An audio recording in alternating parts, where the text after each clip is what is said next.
बनाने की सामान्य विधियां। अल्कोहल के निर्माण की क्या देखनी है, विधियां देखनी है। तो सबसे पहले यहाँ पर हम देख लेते हैं अल्कोहल के निर्माण की क्रिया में एल्किल हैलाइड। एल्किल हैलाइड से किससे बनाएंगे? एल्किल हैलाइड से बनाएंगे। जब एल्किल हैलाइड को जलीय KOH के साथ गर्म किया जाता है। एल्किल हैलाइड यानी क्या हो गया? RX किसके साथ गर्म किया जाता है? जलीय KOH के साथ गर्म किया जाता है। जलीय KOH के साथ गर्म करने पर हमें क्या प्राप्त होता है? ये K किसके साथ क्रिया कर लेगा? X के साथ, तो K X का निर्माण करेगा। और R किसके साथ क्रिया करेगा? OH के साथ, तो किसका निर्माण होगा? R सिंगल बॉन्ड OH और प्लस में क्या बन जाएगा? KX। अल्कोहल का क्या होता है? निर्माण होता है। यदि इसकी जगह हम वैल्यू को रख दें तो R की जगह किसको लिख सकते हैं? CH3 को। X की जगह किसको लिख सकते हैं? Cl को। और ये KOH का क्या हो जाएगा? KOH। R की जगह हमने वैल्यू क्या रखी? Cl3 सिंगल बॉन्ड OH का OH, K का K और X की जगह क्या रखी? Cl। तो ये क्या बन गया? KCl बन गया। और ये OH किसके साथ लग गया? CH3 के साथ। और किसका निर्माण हो गया? मैथिल अल्कोहल या फिर एथिल अल्कोहल कह सकते हैं। इसकी जगह हम वैल्यू क्या रख सकते थे? C2H5 single bond Cl plus में क्या हो सकता है? KOH, जलीय KOH हो जाएगा। ये रिएक्शन करेगा तो C2H5OH यानी एथिल अल्कोहल का निर्माण करेगा। और प्लस में क्या बन जाएगा? KCl बन जाएगा। ये मैथिल अल्कोहल था, ये एथिल अल्कोहल है। एथिल अल्कोहल का उपयोग शराब के पीने के रूप में किया जाता है। जबकि यदि कोई व्यक्ति मैथिल अल्कोहल का सेवन अधिक मात्रा में कर ले तो वह अपनी आंखों की रोशनी को खो देगा, यानी व्यक्ति कैसा हो जाएगा? अंधा हो जाएगा। कैसा हो जाएगा? अंधा हो जाएगा। तो ये पहली विधि हो गई बनाने की हमारी एल्किल हैलाइड से। इसके अलावा हम दूसरी रिएक्शन में देख लेते हैं एल्कीन। एल्कीन से दूसरी रिएक्शन में किससे बनाएंगे? एल्कीन से। और एल्कीन का हम क्या करेंगे? जल अपघटन करेंगे। एल्कीन का क्या करेंगे? जल अपघटन। जल अपघटन करेंगे यानी किसके साथ क्रिया करेंगे? जल के साथ क्या करेंगे? क्रिया। इसे हम हाइड्रेशन जल योजन भी कह सकते हैं। इस क्रिया को जो हम देख रहे हैं इसको हम क्या कह सकते हैं? हाइड्रेशन जल योजन क्रिया। तो बनाना किससे है? एल्कीन से बनाना है। एल्कीन से बनाएंगे तो क्या हो जाएगा? R single bond C single bond H double bond C single bond R single bond H। ये क्या हो गया? एल्कीन हो गया। ये किसके साथ क्रिया करेगा? H2O के साथ, क्योंकि इसका हम क्या करा रहे हैं? जल अपघटन करा रहे हैं। और ये जो योग होगा, क्रिया होगी, किसकी उपस्थिति में होगी? BF3 की उपस्थिति में होगी। तो यदि हम H को क्या लिख दें? HOH लिख दें तो एक H को लगा देंगे इस वाले कार्बन के साथ, बाकी का जो OH बचेगा उसको लगा देंगे इस वाले कार्बन के साथ। तो यहाँ पर क्या हो जाएगा? R single bond C single bond H, R single bond C single bond H। ये तो है। ये वाला H इस वाले कार्बन के साथ लगा दिया तो यहाँ पर अपन ने H लगा दिया। डबल बॉन्ड से यहाँ पर क्या हो जाएगा? Single bond. ये C का क्या रहेगा? C। और यहाँ R का ये क्या रहेगा? R। ये क्या है? H।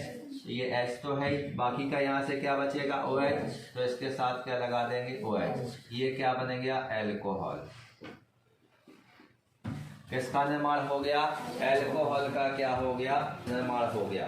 तो हमने देखा एल्कीन से।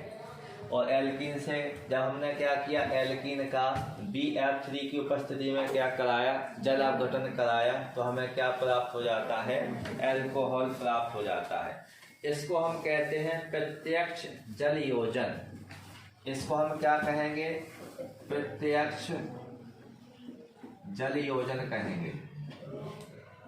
प्रत्यक्ष जल योजन का मतलब सीधे सीधे से एल्कीन के साथ कौन क्रिया कर रहा है, जल क्रिया कर रहा है, इसको क्या नाम दे दिया गया, प्रत्यक्ष जल योजन, यानी जल का क्या हो गया, योग हो गया, जल का क्या हो गया, योग हो गया। इसके बाद देख लेते हैं एल्कीन और शांत H2SO4 की क्रिया से। दूसरे समीकरण में हम देखेंगे एल्कीन और किसकी क्रिया से, सांद्र H2SO4 की क्रिया से। तो हम एल्कीन के साथ किसकी रिएक्शन कराएंगे, सांद्र H2SO4 की।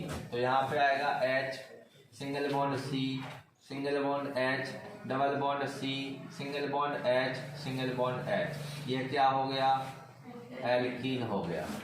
क्या हो जाएगा, एल्कीन हो जाएगा। ये क्रिया किसके साथ करेगा, H2SO4 के साथ। किसके साथ क्रिया करेगा, H2SO4 के साथ। और ये एक प्रकार से इलेक्ट्रोफिलिक क्रिया हो गई। यहाँ पर कौन सी क्रिया हो जाएगी, इलेक्ट्रोफिलिक क्रिया, यानी इलेक्ट्रोफिलिक योग। एक होता है नाभिक स्नेही, एक होता है इलेक्ट्रॉन स्नेही। तो यह है कौन सी क्रिया आपकी, इलेक्ट्रोफिलिक योग अभिक्रिया हो जाएगी। कौन सी अभिक्रिया हो जाएगी, इलेक्ट्रोफिलिक योग अभिक्रिया हो जाएगी। तो इसमें हमें क्या करना है, उत्पाद जो हमारा बनेगा, उत्पाद जो बनेगा इसमें से एक H को निकालेंगे, एक H को इस वाले C के साथ जोड़ देंगे, बाकी का जो बचेगा उसको इस वाले C के साथ जोड़ देंगे। तो यहाँ पर क्या आ जाएगा, H, single bond C, single bond H, ये तो था ही, और एक और H यहाँ से आ गया तो इसके नीचे लगा दिया।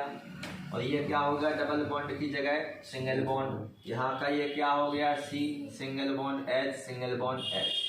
यहाँ पर क्या बचा है, HSO4।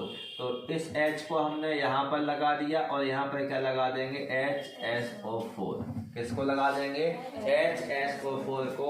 ये हो गया एथिल हाइड्रोजन सल्फेट। इसको हम क्या कहेंगे, एथिल हाइड्रोजन सल्फेट हो गया। क्या हो गया, ये एथिल हाइड्रोजन सल्फेट। और जो एथिल हाइड्रोजन सल्फेट है इसका होगा न्यूक्लियोफिलिक विस्थापन। क्या होगा इसका, न्यूक्लियोफिलिक विस्थापन होगा, न्यूक्लियोफिलिक विस्थापन होगा। और न्यूक्लियोफिलिक विस्थापन में क्या होगा, यहाँ पर हमें प्राप्त हो जाएगा एथेनॉल प्राप्त हो जाएगा। क्या प्राप्त हो जाएगा, एथेनॉल। ये H, single bond C, single bond H, single bond H, single bond C, single bond H, single bond H, single bond OH। और ये हमें क्या प्राप्त हो गया, एथेनॉल। चाहे आप इसको एथेनॉल लिख दो या एथिल एल्कोहल लिख दो। तो हमने एल्कीन में दो रिएक्शनें देखी। एक एल्कीन पर प्रत्यक्ष जल योजन की क्रिया देखी, सीधे जल का योग कराया।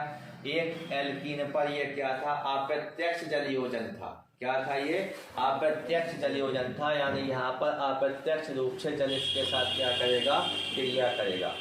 यहाँ पर एल्कीन अप्रत्यक्ष रूप से इसके ऊपर HOH क्रिया करेगा। ये वाला जो H है ये इसके साथ जुड़ जाएगा तो क्या बना लेगा, H2SO4। और इसके स्थान पर क्या लग जाएगा, OH। तो यहाँ पर आपका क्या लग गया, OH। और किसका निर्माण हो गया, एथेनॉल का क्या हो गया, निर्माण हो गया। तो ये क्या हो गया, अप्रत्यक्ष जल योजन हो गया। इसको हम क्या कहते हैं, एल्कीन पर किसकी क्रिया से, सांद्र H2SO4 की क्रिया से। इसके बाद अगली विधि में हम देख लेते हैं कार्बोनिल यौगिकों में देख लेते हैं। कार्बोनिल यौगिकों में हम क्या कहते हैं, एसिड एल्डिहाइड को देखते हैं, CH3CHO। CH3CHO ये क्या हो जाएगा, एसिड एल्डिहाइड हो जाएगा। और इस एसिड एल्डिहाइड का क्या करा देंगे, अपचयन करा देंगे निकेल और प्लेटिनम की उपस्थिति में। किसकी उपस्थिति में हो जाएगा, निकेल और प्लेटिनम की उपस्थिति में हो जाएगा। तो तो किसका निर्माण होगा यहाँ पर बनेगा CH3CH2OH, यानी किसका निर्माण होगा, एथेनॉल का क्या हो जाएगा, निर्माण हो जाएगा। किसका निर्माण हो जाएगा, एथेनॉल का निर्माण हो जाएगा। हमने क्या किया, एल्डिहाइड का अपचयन करा दिया। एल्डिहाइड का क्या करा दिया, अपचयन किसकी उपस्थिति में हुआ, निकेल और प्लेटिनम की उपस्थिति में। तो किसका निर्माण हो गया, एथेनॉल का क्या हो गया, निर्माण हो गया। किसका निर्माण हो गया, एथेनॉल का।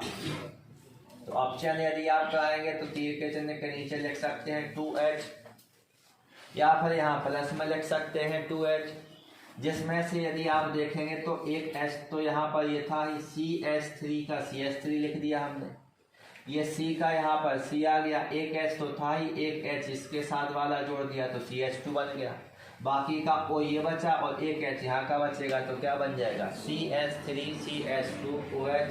तो ये क्या हो गया, एसिड एल्डिहाइड का अपचयन। एसिड एल्डिहाइड का अपचयन किसकी उपस्थिति में, निकेल प्लेटिनम उत्प्रेरक की उपस्थिति में। तो किसका निर्माण होता है, एथिल अल्कोहल या एथेनॉल का क्या होता है, निर्माण होता है। एथिल अल्कोहल या एथेनॉल का क्या हो जाएगा, निर्माण हो जाएगा। इसके बाद यदि हम क्या करें, एस्टर का अपचयन कर दें। किसका अपचयन कर दें, एस्टर का अपचयन कर दें। एस्टर का अपचयन यानी क्या हो गया, CH3COOC2H5, CH3COOC2H5। यहाँ क्या आ गया, COO ग्रुप कौन सा होता है, एस्टर वाला। तो ये क्या ले लिया हमने, यहाँ पर एस्टर ले लिया, और इस एस्टर का हम क्या कर रहे हैं, अपचयन कर रहे हैं। एस्टर का क्या कर रहे हैं, अपचयन कर रहे हैं। अपचयन किसकी उपस्थिति में, लिथियम एल्यूमिनियम LiAlH4 की उपस्थिति में। लिथियम एल्यूमिनियम हाइड्राइड LiAlH4 की उपस्थिति में क्या किया जाता है, अपचयन किया जाता है। तो किसका निर्माण होता है, एथेनॉल का निर्माण होता है। किसका निर्माण होगा, एथेनॉल का, यानी क्या बनेगा, CH3CH2OH। इसका निर्माण हो जाएगा, CH3CH2OH का निर्माण हो जाएगा। तो इसके साथ में हमें एथेनॉल के कितने अणु प्राप्त होंगे, 2 अणु प्राप्त होंगे। तो या तो इसी में 2 का गुणा कर दो, या फिर यहाँ पर लिख दो C2H5OH। तो ये भी एथेनॉल है और ये भी एथेनॉल है। देखो इसमें कितने हाइड्रोजन है, 4। तो C2H5 का C2H5 ये हो गया, एक O यहाँ से ले लिया और एक H यहाँ से ले लिया। तो ये क्या बन गया, C2H5OH। अभी 3 H यहाँ से बचे हुए हैं, तो CH3CH2, तो 2 H चले गए, एक O और एक H बाकी का बचा हुआ यहाँ का। तो हमें एथेनॉल के कितने अणु प्राप्त हो जाएंगे, 2 अणु।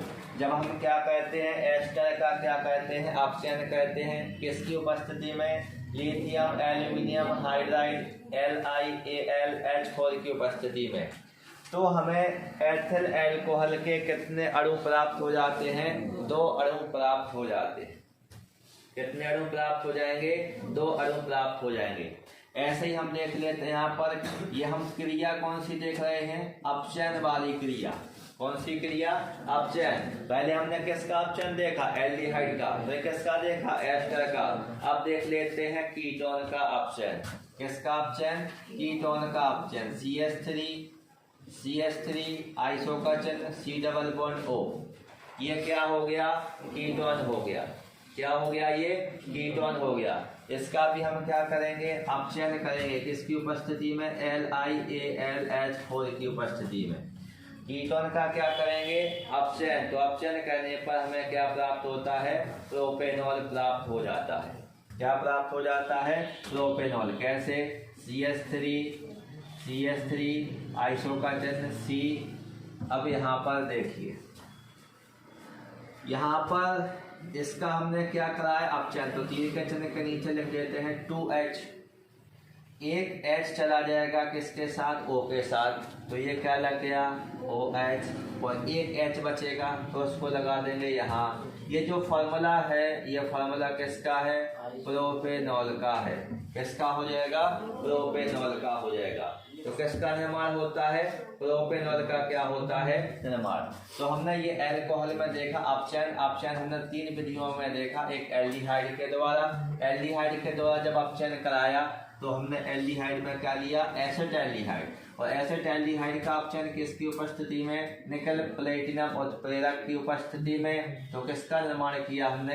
एथिल अल्कोहल का। और जब एस्टर में एथिल एसीटेट का क्या कराया गया? अपचयन कराया गया LiAlH4 की उपस्थिति में। तो एथेनॉल यानी एथिल अल्कोहल के हमें कितने अणु प्राप्त हुए? 2 अणु प्राप्त हुए। जब हमने एसीटोन का क्या किया? अपचयन किया किसकी उपस्थिति में? LiAlH4 की उपस्थिति में। तो हमें क्या प्राप्त हुआ? प्रोपेनॉल प्राप्त हुआ। क्या प्राप्त होगा? प्रोपेनॉल प्राप्त होगा। इसके बाद हम देखेंगे बनाने में अगली क्रिया के द्वारा या अगली विधि के द्वारा। अब हम देख लेते हैं एस्टरों के जल अपघटन से निर्माण की विधि में अगली विधि कौन सी हो जाएगी हमारी? एस्टर के जल अपघटन से। माने एस्टर की क्रिया किसके साथ करेंगे? जल के साथ कर देंगे। किसके साथ कर देंगे? जल के साथ। तो देखिए CH3COO-C2H5 एथिल एसीटेट हो गया, यानी एक प्रकार का एस्टर है। इसका हम क्या कराएंगे? जल अपघटन यानी किसके साथ क्रिया? जल के साथ क्रिया। और जल के लिए हम क्या लिखेंगे? HOH यानी H2O। तो देखिए क्या होगा, ये जो CH3COO है इसके साथ H रिएक्शन कर लेगा और बाकी का C2H5 है इसके साथ कौन क्रिया कर लेगा? OH। तो किसका निर्माण होगा? C2H5OH यानी एथिल अल्कोहल का निर्माण हो जाएगा। साथ में क्या बन रहा है? CH3COOH बन रहा है। क्या बन जाएगा? एसिटिक अम्ल बन जाएगा। बात समझ गए? अब देख लेते हैं प्राथमिक एमीन से। किससे? प्राथमिक एमीन यानी R सिंगल बॉन्ड NH2। प्राथमिक एमीन यानी क्या लिख सकते हैं? R single bond NH2। और प्राथमिक एमीन पर हम क्रिया कर देते हैं नाइट्रस अम्ल की। नाइट्रस अम्ल यानी क्या हो जाएगा? HNO2 हो जाएगा। नाइट्रस अम्ल यानी क्या हो जाएगा? HNO2 हो जाएगा। तो क्रिया के फलस्वरूप क्या प्राप्त होगा? Alcohol R single bond OH प्राप्त हो जाएगा। क्या प्राप्त हो जाएगा? R सिंगल बॉन्ड OH प्राप्त हो जाएगा। एक N ये किसका निर्माण कर लेंगे? N2 का निर्माण कर लेंगे। किसका निर्माण कर लेंगे? N2 का निर्माण कर लेंगे। और यहाँ का H2 बचा, यहाँ का एक O बचा। किसका निर्माण कर लिया? H2O का। देखो हुआ क्या है, इसमें से OH निकल के लग गया किसके साथ? R के साथ। तो यहाँ पे क्या बचा? केवल एक N और एक O बचा। ये वाला N इस वाले N के साथ लग गया, N2 का निर्माण कर लिया। अब केवल क्या बचा? एक O बचा। और यहाँ पर क्या बचा? H2। तो इस वाले O ने इस वाले H2 के साथ रिएक्शन करके H2O का क्या कर लिया? निर्माण कर लिया। तो ये क्या हो गया आपका? प्राथमिक एमीन से। इसको और क्लियर करने के लिए R की जगह हम वैल्यू किसको रख सकते हैं? C2H5 को सिंगल बॉन्ड NH2 का NH2 हो जाएगा। प्लस में क्या हो जाएगा? HNO2 का HNO2। तो जो हमने R की वैल्यू यहाँ पुट की है वहीं R की वैल्यू यहाँ पर भी रख देंगे। C2H5 OH का क्या हो जाएगा? OH। N2 का क्या हो जाएगा? N2। और H2O का क्या हो जाएगा? H2O। तो ये क्या हो गया? प्राथमिक एमीन का जब हमने क्या किया? प्राथमिक एमीन की क्रिया नाइट्रस अम्ल के साथ की तो हमें किसका निर्माण हो गया? अल्कोहल का निर्माण हो गया। या अल्कोहल कैसा हो गया? प्राप्त हो गया। अब हम देख लेते हैं ईथर। इसको देख लेते हैं ईथर को।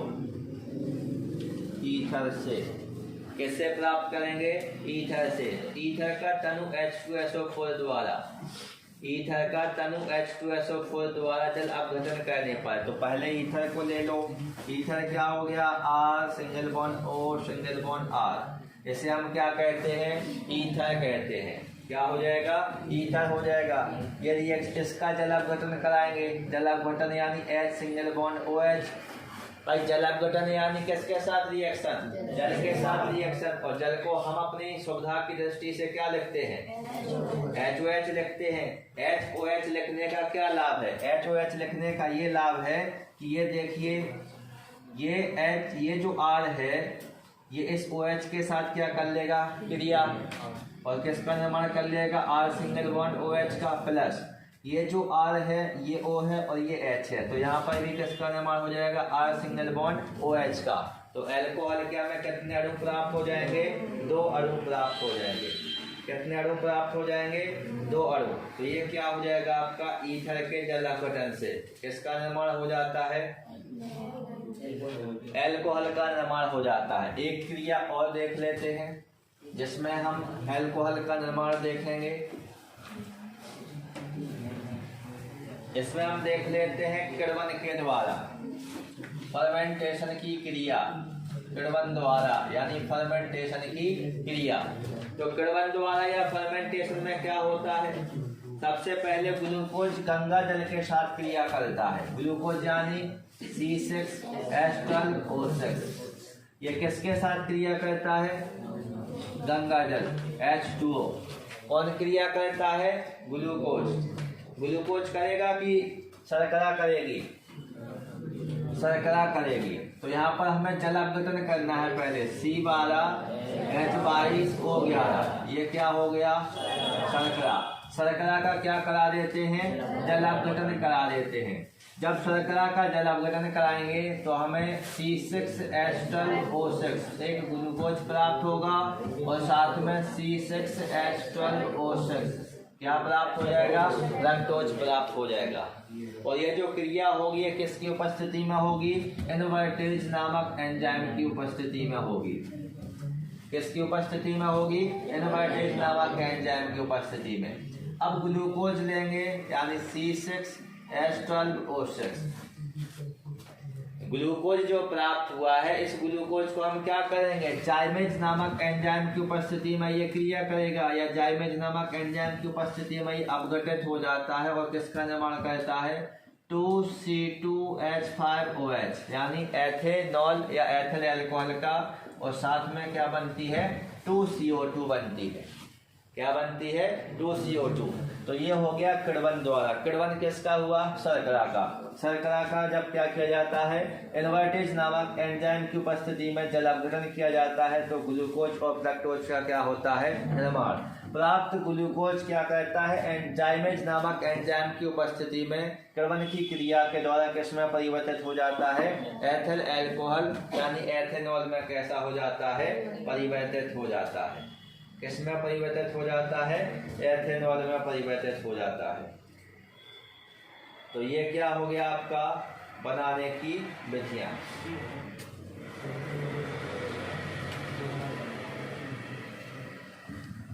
अल्कोहल के निर्माण की हमने देखी सामान्य विधि।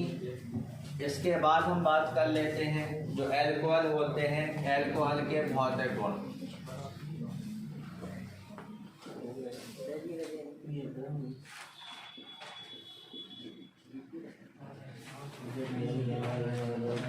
अल्कोहल के भौतिक गुण। सबसे पहले अल्कोहल में यदि हम देखें तो निम्नतर अल्कोहल जो होंगे, निम्नतर अल्कोहल, निम्नतर लिख दो चाहे निम्नतम लिख दो, इसका मतलब है जिसमें कार्बन की संख्या कैसी होती है, कम। निम्नतर या निम्नतम अल्कोहल में जिनमें कार्बन की संख्या C1 से लेकर कहाँ तक जाती हो, C12 तक जाती हो। कहाँ तक जाती हो, C1 से लेकर के C12 तक जाती हो। ये जो सदस्य होते हैं ये किस अवस्था में पाए जाते हैं, ये रंगहीन होते हैं और द्रव अवस्था में पाए जाते हैं। C1 से लेकर के C12 तक के जो अल्कोहल होते हैं इनको निम्नतर अल्कोहल माना गया है। और ये कैसे होते हैं, रंगहीन होते हैं। किस अवस्था में पाए जाते हैं, द्रव अवस्था में पाए जाते हैं। जबकि उच्चतर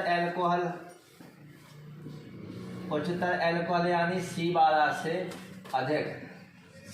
से अधिक वाले जो अल्कोहल होते हैं ये अल्कोहल किस अवस्था में पाए जाते हैं, ठोस अवस्था में पाए जाते हैं। किस अवस्था में पाए जाते हैं, ठोस अवस्था में पाए जाते हैं। तो पहले हमने क्या देखा, अवस्था की बात की। तो निम्नतर एल्कोहल होते हैं जिनमें कार्बन की संख्या C1 से लेकर के C12 तक होती है। ये कैसे होते हैं, रंगहीन होते हैं, द्रव अवस्था में पाए जाते हैं। जबकि जो उच्चतर एल्कोहल होते हैं जिनमें कार्बन की संख्या C12 से कैसी होती है, अधिक होती है, ये सामान्य ताप पर भी किस अवस्था में होते हैं, ठोस अवस्था में होते हैं। इसके बाद दूसरे गुण को देख लेते हैं, और दूसरे गुण में हम बात कर लेते हैं किसकी, गंध की। तो निम्नतर सदस्य जो कैसे होते हैं, द्रव अवस्था में होते हैं। निम्नतर सदस्य जो हमने बताया किस अवस्था में होते हैं, द्रव अवस्था में होते हैं। इनमें तीखी गंध होती है। निम्नतर सदस्य जो द्रव अवस्था में होते हैं इनमें क्या होती है, तीखी गंध होती है, या फिर ये तीखी गंध युक्त होते हैं। निम्नतर जो एल्कोहल होते हैं, निम्नतर जो सदस्य होते हैं जिनमें कार्बन की संख्या C1 से लेकर के C12 तक होती है, ये द्रव अवस्था में तो पाए ही जाते हैं, वाष्पशील तो हो गए ही, क्योंकि द्रव अवस्था में है तो वाष्पशील भी होंगे। इनमें कौन सी गंध पाई जाती है, तीखी गंध पाई जाती है। इसके बाद अगले में देख लेते हैं भौतिक गुण में क्या, इनका स्वाद। जो एल्कोहल होते हैं द्रव अवस्था में होते हैं, जो भी एल्कोहल किस अवस्था में पाए जाते हैं, द्रव अवस्था में पाए जाते हैं, इनका जो स्वाद होता है ये कैसा होता है, तीक्ष्ण होता है। कैसा होता है, तीक्ष्ण होता है। इसके अलावा यदि हम देखें एल्कोहल की क्या, विलेयता। इसके बाद अगला गुण कौन सा हो जाएगा, विलेयता हो जाएगा। तो जो एल्कोहल होता है, निम्नतर सदस्य जो होते हैं ये जल में कैसे होते हैं, पूर्ण रूप से विलेय होते हैं। निम्नतर सदस्य जल में कैसे होते हैं, पूर्ण विलेय होते हैं। जल में कैसे होते हैं, पूर्ण विलेय। निम्नतर सदस्य जो होंगे मतलब C1 से लेकर C12 तक के होंगे, ये जल में कैसे हो जाएंगे, पूर्णतः विलेय हो जाएंगे। इसके अलावा यदि हम देखें विलेयता का क्रम, जैसे हम विलेयता देख रहे हैं तो यहीं पर हम किसको देख लेते हैं, विलेयता के क्रम को। प्राथमिक एल्कोहल, द्वितीयक एल्कोहल और तृतीयक एल्कोहलों में तो सबसे पहले जो ज्यादातर विलेयता होती है ये किसकी होती है, तृतीयक एल्कोहल की होती है। तृतीयक एल्कोहल से कम विलेयता किसकी होती है, द्वितीयक एल्कोहल की होती है। और द्वितीयक एल्कोहल से भी कम विलेयता किसकी होती है, प्राथमिक एल्कोहल की होती है। किसकी हो जाएगी, प्राथमिक एल्कोहल की या प्राथमिक एल्कोहल की हो जाएगी। ऐसा क्यों हो रहा है, इनके बीच हाइड्रोजन बंध की कारण। किसके कारण, हाइड्रोजन बंध के कारण। एल्कोहल में आपने कक्षा 11वीं में पढ़ा होगा कौन सा बंध पाया जाता है, हाइड्रोजन बंध पाया जाता है। हाइड्रोजन बंध के कारण अब बंध का मान कितना है उसके ऊपर डिपेंड करता है। प्राथमिक एल्कोहल में बंध, द्वितीयक एल्कोहल में बंध, तृतीयक, इन सब में क्या रहेगा, बंद रहेगा। तो सबसे ज्यादा जो विलेयता बताई गई है किसकी बताई गई है, तृतीयक एल्कोहल की बताई गई है। इसके बाद द्वितीयक एल्कोहल की होती है, और सबसे कम विलेयता किसकी होती है, प्राथमिक एल्कोहल की होती है। अब भौतिक गुणों में यहाँ पर हम देख लेते हैं इनका क्या, क्वथनांक। एल्कोहल का क्या हो जाएगा, क्वथनांक हो जाएगा। तो एल्कोहल का क्वथनांक संगत अणु भार वाले एल्केन, ईथर, एल्किल हैलाइड, देखो किस किस से बताया गया है, एल्केन, ईथर, एल्किल हैलाइड यानी R सिंगल बॉन्ड X, इन सब से कैसा होता है, उच्च होता है। इन सब से कैसा होता है, उच्च होता है। तो ये आपको याद होना चाहिए। क्वथनांक जो होगा संगत एल्केन, ईथर, एल्किल हैलाइड से क्वथनांक अधिक किसका होता है, एल्कोहल का होता है। क्यों, क्योंकि इनमें क्या पाए जाते हैं, हाइड्रोजन बंध पाए जाते हैं। कौन से बंध पाए जाते हैं, हाइड्रोजन बंध पाए जाते हैं। अब यदि हमें लगे कि यदि हम प्राथमिक, द्वितीयक, तृतीयक एल्कोहलों के ही केवल क्वथनांक की बात करें तो इन तीनों में से सबसे ज्यादा क्वथनांक किसका होगा, प्राथमिक एल्कोहल का होगा, क्योंकि इसकी विलेयता कैसी होती है, कम। ये दोनों एक दूसरे के अपोजिट चलेंगे। क्वथनांक सबसे ज्यादा प्राथमिक एल्कोहल का होगा, क्योंकि प्राथमिक एल्कोहल में हाइड्रोजन बंध की वैल्यू भी कैसी होगी, ज्यादा होगी। हाइड्रोजन बंध की वैल्यू ज्यादा होगी तो बॉडी एक दूसरे को मजबूती के साथ पकड़े रहेंगे। इस कारण ही तो इसकी विलेयता कम होती है, कम घुल पाएगा। क्यों, क्योंकि उसमें हाइड्रोजन बंध की वैल्यू ज्यादा है, तो विलेयता कैसी है, कम है। और विलेयता कम है, इसके अलावा क्वथनांक उसका कैसा है, ज्यादा है। तो विलेयता और क्वथनांक का क्रम एक दूसरे के कैसा रहेगा, अपोजिट रहेगा। जैसे यदि हम केवल क्वथनांक किसका लिखें, एल्कोहल का लिखें, किसका लिखें, एल्कोहल का लिखें, तो सबसे अधिक क्वथनांक किसका रहेगा, प्राथमिक एल्कोहल का रहेगा। किसका रहेगा, प्राथमिक एल्कोहल का। फिर 2 डिग्री एल्कोहल का यानी द्वितीयक एल्कोहल का, और फिर किसका हो जाएगा, 3 डिग्री एल्कोहल यानी कौन सा एल्कोहल हो जाएगा, तृतीयक एल्कोहल हो जाएगा। बात समझ गए। तो ये हम क्या देख रहे थे, इसके भौतिक गुण, एल्कोहल के क्या हो जाएंगे, ये भौतिक गुण हो जाएंगे। और अब हमें एल्कोहल के कौन से गुण देखना है, रासायनिक गुण देखना है।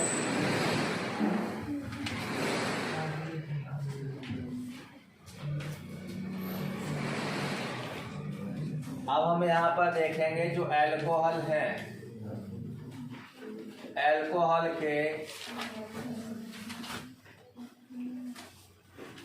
रासायनिक गुण, एल्कोहल के रासायनिक गुण।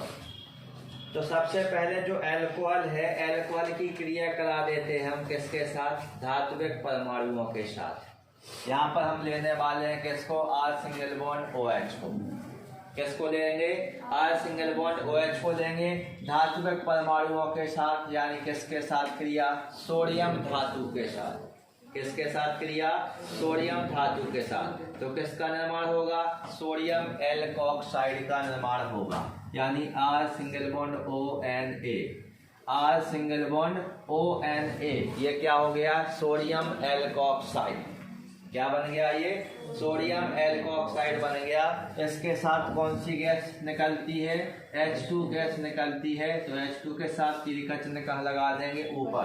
देखिए H के कितने हो गए, 2, तो कितने का गुणा कर देंगे, 2 का। R के भी कितने हो गए, 2, तो यहाँ पर भी कितने का गुणा कर देंगे, 2 का। तो Na के भी कितने हो गए, 2, यहाँ पर भी कितने का गुणा कर देंगे, 2 का। तो क्रिया कैसी हो जाएगी, ये क्या था, सोडियम एल्कोक्साइड था। क्या था, सोडियम एल्कोक्साइड। अब यदि हम R की जगह C2H5 को ले लें, R की जगह हम किसको ले लें, C2H5 को ले लें, बाकी का समीकरण हमारा यही रहेगा। R की जगह हमने किसको लिया, C2H5 को लिया, बाकी का हमारा समीकरण यही रहेगा। ये हो गया सोडियम एथॉक्साइड। क्या हो गया, सोडियम एथॉक्साइड हो गया। तो ये हमने पहले देखा कि जब हमने एल्कोहल का क्या किया, धात्विक परमाणु के साथ क्रिया की, तो एल्किल एल्कोक्साइड का निर्माण हुआ, या एथिल एथॉक्साइड का क्या हुआ, निर्माण हुआ। साथ में कौन सी गैस निकल गई, हाइड्रोजन गैस निकल गई। या हाइड्रोजन गैस कैसी हो जाती है, विस्थापित हो जाती है।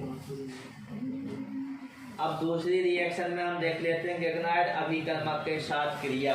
किसके साथ क्रिया, गैगनाइड अभिकर्मक के साथ क्रिया। एल्कोहल की किसके साथ क्रिया, गैगनाइड अभिकर्मक से क्रिया। तो यहाँ पर हम किसको लेंगे, R सिंगल बॉन्ड OH को। R सिंगल बॉन्ड OH यानी क्या हो गया, एल्कोहल हो गया। अब इसमें भी हम यदि इसको ऐसे लिख दें, R single bond O single bond H, तो कोई दिक्कत है, वही तो लिखा है। ये किसके साथ क्रिया करेगा, गैगनाइड अभिकर्मक के साथ क्रिया करेगा। गैगनाइड अभिकर्मक यानी RMgX को क्या कहते हैं, गैगनाइड अभिकर्मक। तो देखिए ये R किसके साथ, इस H के साथ क्रिया कर लेगा। R किसके साथ क्रिया कर लेगा, H के साथ क्रिया कर लेगा। तो किसका निर्माण करेगा, R single bond H। R single bond H क्या है, alkane. R single bond H क्या हो जाएगा, एल्केन हो जाएगा। बाकी का यदि हम लिखेंगे तो ये क्या दिया गया है, Mg के साथ ये क्या लगा है, X। यहाँ से क्या बचा, OR। क्या बचा, OR। तो इसके साथ में क्या लगा देंगे, OR। किसका निर्माण होता है, एल्केन का क्या होता है, निर्माण होता है। यदि हम R की जगह किसको लेके चले, CH3 को लेके चले, single bond O single bond H का single bond O single bond H। और दूसरा वाला जो R है, इसकी जगह भी हम किसको लेंगे, अब CH3 को लेंगे। Single bond Mg, single bond X की जगह किसको ले लेंगे, Cl को। तो R की जगह हमने किसको लिया, CH3 को। और H का क्या लिखेंगे, H प्लस में क्या हो जाएगा Mg, H की जगह किसको लिया, Cl, O का क्या O, R की जगह किसको लिया, CH3 को। और ये क्या बन गया, मीथेन या मेथेन या मार्स गैस, यानी एल्केन का क्या हो गया, निर्माण हो गया। कोई दिक्कत। कार्बोक्सिलिक अम्लों के साथ क्रिया देख लेते हैं। किसके साथ क्रिया देख लेते हैं, कार्बोक्सिलिक अम्लों के साथ क्रिया। तो इसमें सबसे पहले हम क्या देखेंगे, अम्ल देखेंगे। अम्ल में हम क्या लिखेंगे, R सिंगल बॉन्ड COOH। ये क्या हो गया, कार्बोक्सिलिक अम्ल हो गया। ये किसके साथ क्रिया करेगा, एल्कोहल के साथ। तो R single bond O single bond R dash. कोई दिक्कत है, एक R ये है तो इसको अपन ने क्या नाम दे दिया, R डैश नाम दे दिया। जब ये आपस में क्या कहते हैं, क्रिया करते हैं, दीर्घ के चिन्ह के ऊपर क्या लिख देंगे, H प्लस आयन लिख देंगे। तो देखिए ये क्या बन गया, गंगा जल। नहीं बन गया, क्या बन गया, H2O बन गया। और बाकी का जो है उसको कैसा कर देंगे, एक साथ लिख देंगे। तो यहाँ से क्या है, R सिंगल बॉन्ड COO और यहाँ का क्या हो गया, R डैश। और ये क्या बन गया अपना H2O। तो प्लस में क्या लिख देंगे, H2O लिख देंगे। कोई दिक्कत है। अब देखिए इसकी जगह वैल्यू को रख देते हैं। R की जगह हमने क्या लिखा, CH3, COO का COO और ये H का H, HO का HO। R डैश की जगह किसको लिख देते हैं, C2H5 को। और ये जो क्रिया रहेगी किसकी उपस्थिति में, H प्लस आयनों की उपस्थिति में। ये किसका निर्माण हो गया, यहाँ पर H2O का निर्माण हो गया। बाकी CH3 COO और ये क्या हो गया, C2H5। तो यहाँ पर क्या बनेगा, CH3 COO और ये बन गया C2H5 प्लस में क्या हो गया, H2O हो गया। प्लस में क्या हो जाएगा, H2O। किसका निर्माण हो गया, एथिल एसीटेट का। किसका निर्माण हो गया, एथिल एसीटेट का निर्माण हो गया। कोई दिक्कत। इस क्रिया को एसिटिलीकरण अभिक्रिया कहेंगे। किसका निर्माण हुआ, एथिल एसीटेट का क्या हुआ, निर्माण हुआ। इसके बाद हम देख लेते हैं धातु हाइड्राइड से क्रिया। तो धातु हाइड्राइड से क्रिया यानी CH3OH, ये क्या है, एल्कोहल है, मैथिल एल्कोहल। इसकी क्रिया धातु हाइड्राइड, धातु यानी NaH यानी hydride, sodium hydride. Sodium hydride यानी कौन सा हाइड्राइड, धातु हाइड्राइड हो गया।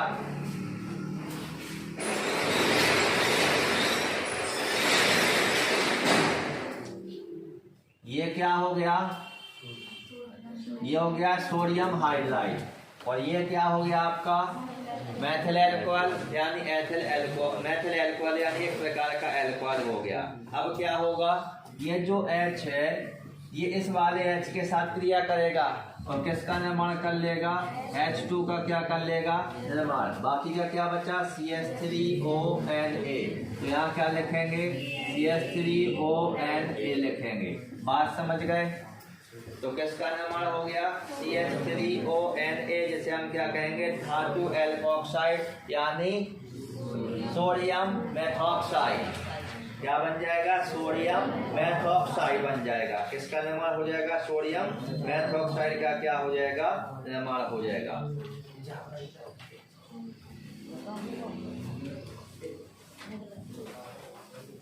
इसके बाद अगली क्रिया देख लेते हैं हम।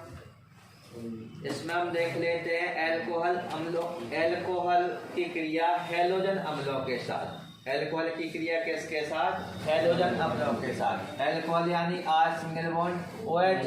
हैलोजन अम्ल का मतलब क्या हो गया, HX। हैलोजन अम्ल यानी क्या हो गया, HX हो गया। ये जो क्रिया करेगा किसकी उपस्थिति में क्रिया करेगा, निर्जल ZnCl2 की उपस्थिति में।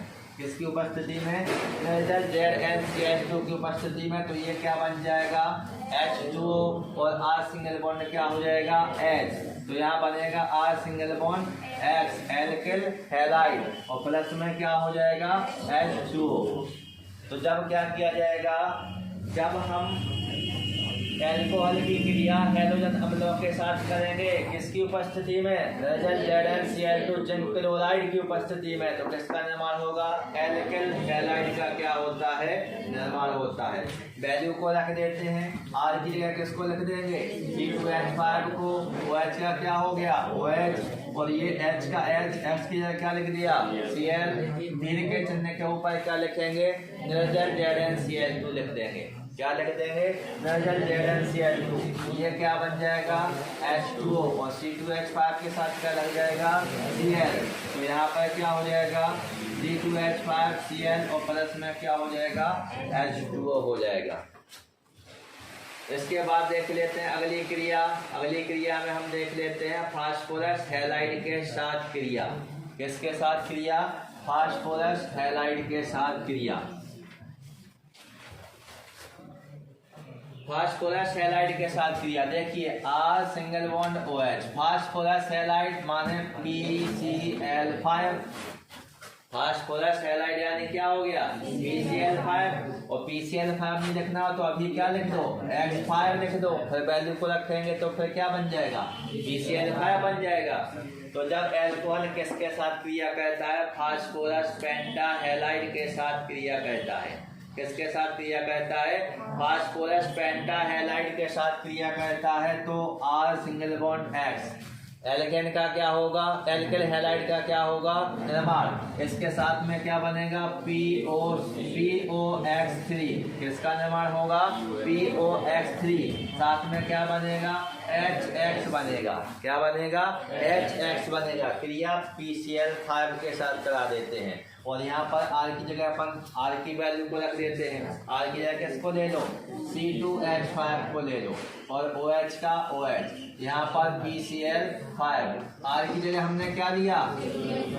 C2H5 लिया। S की जगह हमने किसको लिया? Cl को लिया, और POX की जगह किसको लिया? Cl3। तो H का H, X की जगह किसको लिया?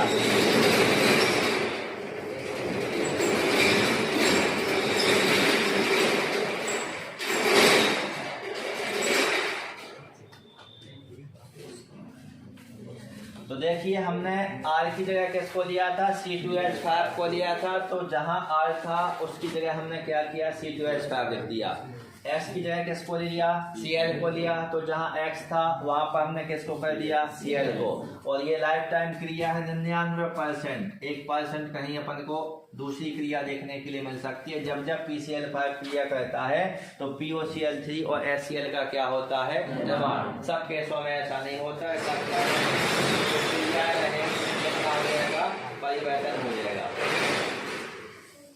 इसके बाद हम देख लेते हैं R सिंगल बॉन्ड OH की क्रिया PX3 के साथ। किसके साथ? PX3। PX3 मतलब कुछ याद आया? जब जब यहाँ पर PX3 के साथ क्रिया होगी एल्कोहल के साथ कितने का गुणा होगा? 3 का गुणा कर देंगे। कितने का गुणा कर देंगे? 3 का क्या कर देंगे? गुणा कर देंगे। और यहाँ पर हमें क्या प्राप्त होगा? R single bond X। जब यहाँ पर R के 3 है तो यहाँ पर भी कितने होंगे? 3 प्राप्त हो जाएंगे। कितने प्राप्त हो जाएंगे? 3 प्राप्त हो जाएंगे। और यहाँ पर प्लस में क्या बनेगा? H3PO3 फास्फोरस अम्ल। क्या बनेगा? H3PO3 यानी क्या हो जाएगा? फास्फोरस अम्ल हो जाएगा। कोई दिक्कत? R की जगह हम लिख सकते हैं R की वैल्यू, Cl की जगह लिख सकते हैं Cl की वैल्यू, तो दूसरा समीकरण भी बन जाएगा। इसके बाद क्रिया देख लेते हैं थायोनिल क्लोराइड के साथ। एल्कोहल की क्रिया किसके साथ? थायोनिल क्लोराइड के साथ। तो एल्कोहल का अपन ने यहाँ पर यूज कर लिया किसको? R सिंगल बॉन्ड OH को। थायोनिल क्लोराइड का फॉर्मूला क्या होता है? SOCl2। क्या होता है? SOCl2 होता है। तो कुछ आपको याद आ रहा होगा, ये जो क्रिया होती है किसकी उपस्थिति में होती है? प्रीडीन की उपस्थिति में होती है। याद नहीं आ रहा है? किसकी उपस्थिति में होती है? प्रीडीन की उपस्थिति में क्रिया होती है। और किसका निर्माण होगा? यहाँ से बनेगा R single bond Cl, plus में क्या बनेगा? SO2, प्लस में क्या बनेगा? HCl बनेगा। कैसे बना? इस बंद को तोड़ के बताते हैं। देखो R single bond O single bond, ठीक है। इस बंध को तोड़ो, इस बंध को तोड़ो। अपने पास क्या है, SOCl2 है। एक यहाँ से Cl को यहाँ लिख दो, SO को यहाँ लिख दो, एक Cl को यहाँ लिख दो। तो ये देखो R सिंगल बॉन्ड Cl बना, ये क्या बना, SO2 बना, और ये क्या बना, HCl बना। ऐसे ही क्रिया नहीं देखी थी लास्ट टाइम पे। तो ये हो गई आपकी SOCl2 यानी थायोनिल क्लोराइड के साथ क्रिया। अब देख लेते हैं किसके साथ क्रिया, अमोनिया के साथ क्रिया, यानी R सिंगल बॉन्ड OH किसके साथ क्रिया, अमोनिया। अमोनिया को अपन दूसरे स्टाइल में लिखेंगे, कैसे, HNH2। कैसे लिखेंगे, HNH2, यानी सीधा सीधा सा क्या है, NH3 है। क्या हो जाएगा, NH3 हो जाएगा। तो ये जो क्रिया होगी किसकी उपस्थिति में होगी, निर्जल ZnCl2, निर्जल ZnCl2 की उपस्थिति में। तो देखिए ये तो क्या बन गया, जल बन गया, और R के साथ क्या लग गया, NH2। तो R सिंगल बॉन्ड क्या हो जाएगा, NH2, बाकी का ये क्या रहेगा, H2O यानी जल रहेगा। और यदि हमें और फैला के क्रिया लिखनी है तो R की जगह किसको ले सकते हैं, मजा नहीं आता है, अपन किसको ले लो, C2H5 को, पीने वाली बनाते हैं, उसका उपयोग ज्यादा करो। यहाँ पर OH का क्या हो गया, OH, HNH2 का HNH2, ये क्या बना लेगा, जल। और ये C2H5 किसके साथ क्रिया करेगा, NH2 के साथ। तो किसका निर्माण करेगा, C2H5NH2, प्लस में बन जाएगा गंगा जल यानी H2O। तो ये जो रिएक्शन थी ये किसके साथ हो गई हमारी, अमोनिया के साथ क्रिया हो गई। किसके साथ क्रिया हो गई, अमोनिया के साथ क्रिया हो गई।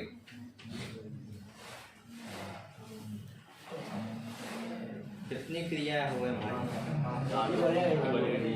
कौन सी रह गई, निर्जलीकरण करा दे, चलो एल्कीन बना देते हैं।